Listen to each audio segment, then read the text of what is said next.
નમસ્કાર. સદભાવના બળદાશ્રમ રાજકોટમાં આપનું હાર્દિક સ્વાગત છે.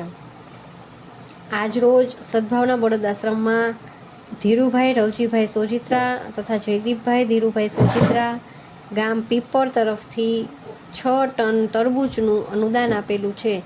એ બદલ દાતાશ્રીનો તથા તેમના પરિવારનો ખૂબ ખૂબ આભાર. ભગવાન તેમને તથા તેમના પરિવારને લાંબુ અને નિરોગી આયુષ્ય આપે એવી ઈશ્વરને પ્રાર્થના.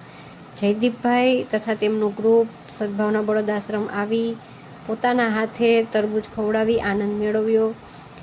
તો મિત્રો, તમે પણ આ અબોલ જીવ માટે લીલા તથા સૂકા ઘાસનું અનુદાન આપવાની અનુકૂળતા હોય અથવા તરબૂચ ખવડાવવાની અનુકૂળતા હોય તો નીચે આપેલા અમારા મોબાઈલ નંબર ઉપર સંપર્ક કરી ઈશ્વરના તથા અબોલ જીવના અનન્ય આશીર્વાદ પ્રાપ્ત કરી શકો છો અને પુણ્યના ભાગીદાર બની શકો છો. ધન્યવાદ.